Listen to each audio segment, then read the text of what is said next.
हनुमान चला गया सुषेण की बताई संजीवनी बूटी लेने। हाँ महाराज, हनुमान शपथ लेकर गया है कि यदि रातों रात बूटी लेकर नहीं आएगा तो लौटकर कभी मुंह नहीं दिखाएगा। तो समझ लीजिए हनुमान का फंद कट गया। अब वो चमगादड़ की तरह कहीं खो में मुंह छुपाकर बैठ जाएगा। युवराज, ऐसा न कहे। आपने अभी तक हनुमान की शक्ति को भली भांति पहचाना नहीं। शुक, हिमालय से बूटी लेकर रातों रात लौटना असंभव है। स्वयं हिमालय के पंख निकल आए और वो उड़कर आए तो भी संभव नहीं। इंद्रजीत, उस चमत्कारी मरकट की शक्ति की कोई था नहीं। उसके लिए कुछ असंभव नहीं है। असंभव तो असंभव ही रहेगा। कहां लंका का समुद्र तट, कहां हिमालय? कौन ला सकेगा संजीवनी बूटी? प्रभु, आपका इस दास से विश्वास उठ गया। हनुमंत, कैसे पृथ्वी के दूसरे छोर से आएगी वो बूटी एक रात में?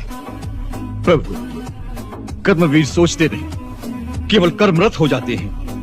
आप आज्ञा तो दें। प्रभु, मुझे पूर्ण विश्वास है बजरंग इस कार्य में भी सफल होंगे। प्रभात की पहली किरण से पूर्व संजीवनी लेकर यदि नहीं लौट सका तो फिर अपना ये मुख आपको कभी नहीं दिखाऊंगा अयोध्यानाथ।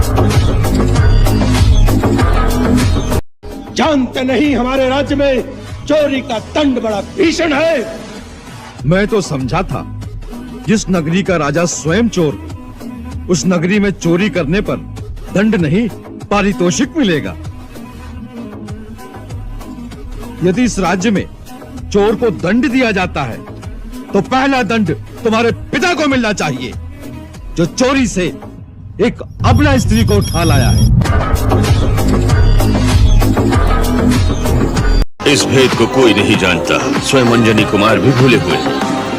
क्या भूल गए?